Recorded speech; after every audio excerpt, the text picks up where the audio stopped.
ശാന്തി. നമുക്ക് ഇമോഷണലി വീക്കാവുന്ന സമയത്ത് നമ്മളെ കൺട്രോൾ ചെയ്യാൻ സാധിക്കുക, നമ്മുടെ വൈകാരികമായ ചിന്തകൾക്ക് മേലെ വിവേകത്തിന് ഭരിക്കാൻ സാധിക്കുക എന്നുള്ളത് ഏറെ ബെനിഫിഷ്യലായിട്ടുള്ളതായിട്ടുള്ള ഒരു സ്വഭാവമാണ്. അഥവാ നമ്മുടെ ഇമോഷൻസിനെ കൺട്രോൾ ചെയ്യാൻ നമുക്ക് സാധിക്കുമെങ്കിൽ ജീവിതത്തിൽ ഇഷ്ടമുള്ളതായിരിക്കുന്ന ലക്ഷ്യം നേടിയെടുക്കാൻ നമുക്ക് സഹജമായിട്ട് സാധിക്കുന്നതാണ്. അതിന് കുറച്ച് കാര്യങ്ങൾ നമ്മൾ ശ്രദ്ധിച്ചേ പറ്റൂ. എന്തുകൊണ്ടാണെന്ന് വെച്ചാൽ, എൻ്റെ മനസ്സിൽ ഒരു നിമിഷം കൊണ്ട് ഒരു ഇമോഷൻ പൊട്ടിപ്പുറപ്പെടാറില്ല. നിരന്തരമായിട്ട് എൻ്റെ മനസ്സിൽ ഏത് ടൈപ്പ് ഓഫ് തോട്ട്സ് ആണോ ഫ്ലോ ആയിക്കൊണ്ടിരിക്കുന്നത്, അതിൻ്റെ ആധാരത്തിലാണ് ഒരു കാര്യം പുറമെ നിന്ന് വരുന്ന സമയത്ത് ഒരു സ്റ്റിമുലസ് അഥവാ നമുക്ക് അങ്ങനെയുള്ള ഒരു സാഹചര്യം ഉണ്ടാവുമ്പോൾ ആ സാഹചര്യത്തോടുള്ളതായിട്ടുള്ള പ്രതികരണം സ്ട്രോങ് ആവണോ, സൈലൻ്റ് ആവണോ, സോഫ്റ്റ് ആവണോ, ഇതൊക്കെ നിശ്ചയിക്കുന്നത് നിരന്തരമായിട്ട് നമ്മുടെ ഉള്ളിൽ പ്രവഹിച്ചുകൊണ്ടിരിക്കുന്ന സങ്കല്പധാരയുടെ ആധാരത്തിലാണ്. അതുകൊണ്ട് ഏതെങ്കിലും നമ്മുടെ ഇമോഷൻസ് വരുമ്പോൾ അതിനെ കൺട്രോൾ ചെയ്യാൻ നിങ്ങൾ ആഗ്രഹിക്കുന്നുണ്ടെങ്കിൽ, ഇമോഷണൽ കൺട്രോൾ ചെയ്തുകൊണ്ട് ജീവിതത്തിൽ ഒരു സുഖവും ശാന്തിയും കൊണ്ടുവരാൻ നിങ്ങൾ ആഗ്രഹിക്കുന്നുണ്ടെങ്കിൽ ഏറ്റവും അത്യാവശ്യമായിരിക്കുന്ന കുറച്ച് സ്റ്റെപ്സാണ് ഇന്ന് നിങ്ങൾക്ക് പറഞ്ഞുതരാൻ ആഗ്രഹിക്കുന്നത്.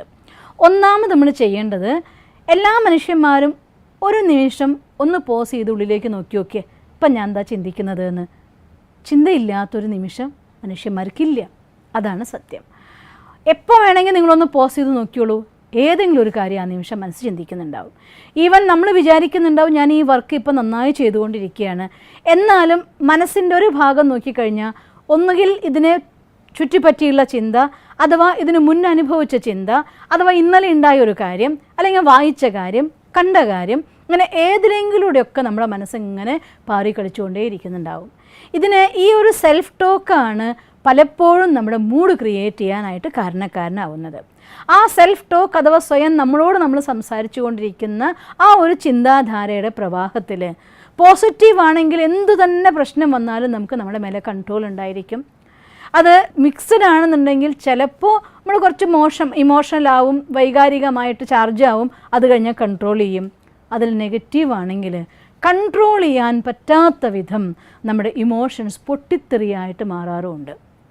അതുകൊണ്ട് ഒരു കൺട്രോളിങ്, ഒരു അവെയർനെസ്, കഴിയുമെങ്കിൽ ഒരു മണിക്കൂറിൽ 1 മിനിറ്റ് സമയം എൻ്റെ ഉള്ളിൽ ഞാൻ എന്താ സംസാരിച്ചുകൊണ്ടിരിക്കുന്നത്, എൻ്റെ ഉള്ളിൽ എന്താ നടന്നുകൊണ്ടിരിക്കുന്നത്, ഉള്ളിലെ ടോക്ക് എന്താണ്, കാര്യം എന്താണ്, ഇപ്പം എന്തിനെയാണ് ഓർത്തത്, എന്തിനെക്കുറിച്ചാണ് ചിന്തിച്ചത്, ഏത് സംസാരമാണ് ഉള്ളിൽ ഞാൻ എന്നോട് ചെയ്തുകൊണ്ടിരിക്കുന്നത് എന്ന് നിങ്ങൾ അവെയർ ആവുകയാണെങ്കിൽ, ആ അവെയർ ആവുന്ന മൊമെൻറ്റിൽ ഒരു ബോധവാനായിക്കൊണ്ടൊരു പോസിറ്റീവ് തോട്ട് നിങ്ങൾ ക്രിയേറ്റ് ചെയ്യുകയാണെങ്കിൽ 1 മിനിറ്റ് സമയത്തേക്ക് ആ ഒരു പോസിറ്റീവ് തോട്ട്സിൻ്റെ ചാർജിങ് നിങ്ങൾക്ക് ഫീൽ ചെയ്യാൻ കഴിയുമെങ്കിൽ പതുക്കെ പതുക്കെ പതുക്കെ നമ്മുടെ അറിയാതെ ഒഴുകുന്നതായിട്ടുള്ള സങ്കല്പധാര അഥവാ സെൽഫ് ടോക്കിനെ പോസിറ്റീവിലേക്ക് നമുക്ക് മാറ്റാനായിട്ട് സാധിക്കും.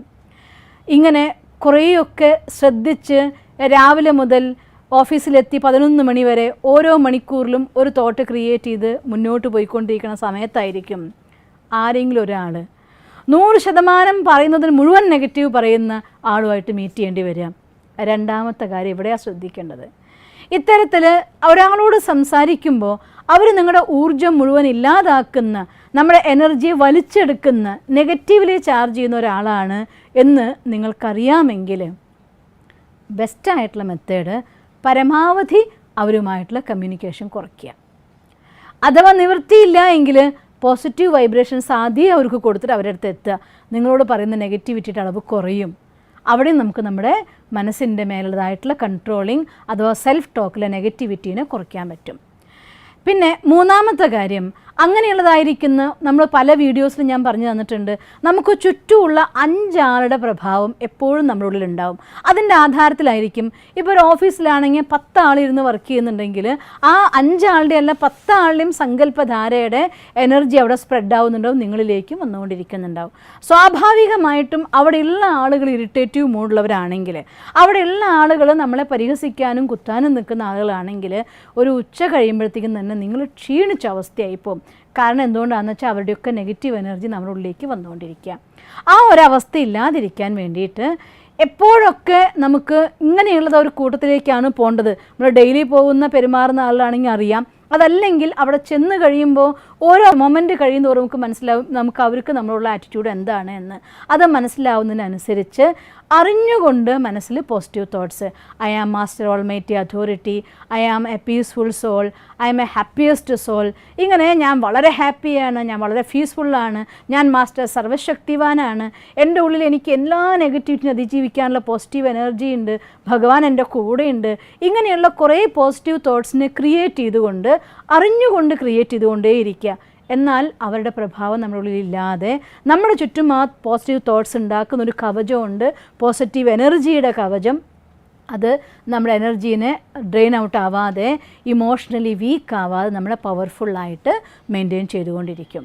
പിന്നെ ഇനി അഥവാ ആരെങ്കിലുമായിട്ട് സംസാരിക്കുമ്പോഴും ഒരു കാര്യം കൂടെ നമ്മൾ ഓർക്കേണ്ടത്, ഒരാൾ എന്നെക്കുറിച്ചൊരു കമൻറ്റ് പറയുന്നുണ്ടെങ്കിൽ അത് അവരുടെ കാഴ്ചപ്പാടിലൂടെയാണ് എന്നോട് പറയുന്നത്, എൻ്റെ കാഴ്ചപ്പാടിലൂടെയല്ല. അപ്പോൾ ഒരു കാര്യം നോക്കുമ്പോൾ ഒരു പേപ്പറിൽ 2 ഡോട്ട് ഇട്ടിട്ട് നിങ്ങൾ പലരും പറഞ്ഞു കേട്ടിട്ടുണ്ടായിരിക്കും, വൈറ്റ് പേപ്പറിൻ്റെ ഉള്ളിൽ 2 ബ്ലാക്ക് ഡോട്ട്സ് ഇട്ട് ചോദിച്ചാൽ ചില ആൾക്കാർ ആ ബ്ലാക്ക് ഡോട്ട്സേ കാണൂ, ചില ആൾക്കാർ ആ വൈറ്റ് പേപ്പർ കാണും. അപ്പോൾ വൈറ്റ് പേപ്പർ കാണുന്നത് അവരുടെ ആറ്റിറ്റ്യൂഡാണ്, അവരുടെ കാഴ്ചപ്പാടാണ്. ബ്ലാക്ക് ഡോട്ട് കാണുന്നത് അവരുടെ കാഴ്ചപ്പാടാണ്. അവരുടെ കാഴ്ചപ്പാടിലൂടെ നമ്മൾ നോക്കി കാണാതെ അവരെന്തോ പറഞ്ഞോട്ടെ, ഞാൻ എന്താണോ എന്നുള്ളത് ഞാൻ സ്വീകരിക്കുക, എന്നെ ഞാൻ നിശ്ചയിക്കുക, എന്നെ ഞാൻ അറിയുക, മാനിക്കുക. മറ്റുള്ളവർ പറയുന്ന വാക്കിന് അത്രയ്ക്കേ വില കൊടുക്കാവൂ. എന്ന് കരുതിയിട്ട് ആരും പറയുന്നത് വില വയ്ക്കാത്ത ഒരാളാവണമെന്നല്ല ഞാൻ പറയുന്നത്. നല്ല കാര്യമാണെങ്കിൽ എന്തെങ്കിലും ഒരു തെറ്റായ കാര്യം തിരുത്തേണ്ടതാണ് പറഞ്ഞിരുന്നതെങ്കിൽ അത് മനസ്സിലായി നമ്മൾ തിരുത്താൻ തയ്യാറാവണം, മാറണമെങ്കിൽ മാറാൻ തയ്യാറാവണം. പക്ഷേ അവരുടെ വാക്കിൻ്റെ പ്രഭാവത്തിൽ വന്നിട്ട് സ്വയം അവരെന്നെക്കുറിച്ച് ഇങ്ങനെ പറയുന്നത് കൊണ്ട് ഞാൻ ഇങ്ങനെയാണ് എന്ന് വിചാരിക്കരുത്. ആ ഒരു മാറ്റം കൊണ്ടുവന്നേ പറ്റൂ. അതുകൊണ്ട് മറ്റുള്ളവരുടെ വാക്കുകൾക്ക് അത്രേ വില കൊടുക്കാവൂ. പിന്നെ ഒരു കാര്യം കൂടെ ശ്രദ്ധിക്കേണ്ടത്, എന്തു തന്നെ ആരൊക്കെ പറഞ്ഞാലും എനിക്ക് ഞാൻ കൽപ്പിച്ചൊരു വിലയുണ്ട്, ഒരു നിലയുണ്ട്. അത് നിങ്ങൾ കൽപ്പിച്ചിട്ടില്ലെങ്കിൽ, നിങ്ങൾ സ്വയം അവനവന് വേണ്ടി ഒരു വില കൊടുത്തിട്ടില്ലെങ്കിൽ ആദ്യം ചെയ്യേണ്ട പ്രോസസ്സ് അത് തന്നെയാണ്. സ്വയം അവനവൻ ഞാൻ എന്താണെന്ന് മനസ്സിലാക്കണം, ഞാൻ ആരാന്നറിയണം, എൻ്റെ ഗുണങ്ങളെ അറിയണം, എൻ്റെ സ്ട്രെങ്ത് എന്തെന്ന് തിരിച്ചറിയണം, നമ്മുടെ വീക്ക്നെസ് എന്തെന്ന് മനസ്സിലാക്കി അതിന് പ്രതിവിധിയായ ഗുണത്തെ പ്രാക്ടീസ് ചെയ്യണം. ഇത്രയും കാര്യങ്ങൾ ചെയ്യുന്നുണ്ടെങ്കിൽ എന്തൊക്കെ സാഹചര്യങ്ങൾ മാറി മറിഞ്ഞു വന്നാലും, ഇനി അഥവാ ഒരല്പസമയത്തേക്ക് ഇമോഷണലി വീക്കായാലും അടുത്ത സെക്കൻഡിൽ അതിനെ കൺട്രോൾ ചെയ്യാൻ നമുക്ക് സാധിക്കും. ഇമോഷൻസിൽ കൺട്രോൾ ചെയ്യാൻ സാധിച്ചാൽ, വികാരത്തെ വിവേകത്തിന് ഭരിക്കാനായാൽ, വിവേകം കൊണ്ട് സമ്പന്നമായ കർമ്മം ജീവിതത്തിൽ സദാ വിജയത്തിന് കാരണമായിത്തീരും. അതുകൊണ്ട് എന്നും നിങ്ങൾക്ക് വിജയമുണ്ടാവട്ടെ എന്ന് ഞാൻ സർവശക്തനായ ഭഗവാനോട് പ്രാർത്ഥിക്കുന്നു. ഓം ശാന്തി. ദിവസം തോറും ജീവിത വിജയങ്ങൾക്ക് വെളിച്ചം വീശുന്ന പുത്തൻ വീഡിയോകൾക്കായി ഞങ്ങളുടെ യൂട്യൂബ് ചാനൽ സബ്സ്ക്രൈബ് ചെയ്യൂ. നോട്ടിഫിക്കേഷൻ ലഭിക്കുന്നതിനായി ബെൽ ഐക്കൺ ക്ലിക്ക് ചെയ്യൂ. ഒപ്പം ഞങ്ങളുടെ ഫേസ്ബുക്ക്, ട്വിറ്റർ, ഇൻസ്റ്റാഗ്രാം പേജുകൾ ഫോളോ ചെയ്യൂ. നന്ദി.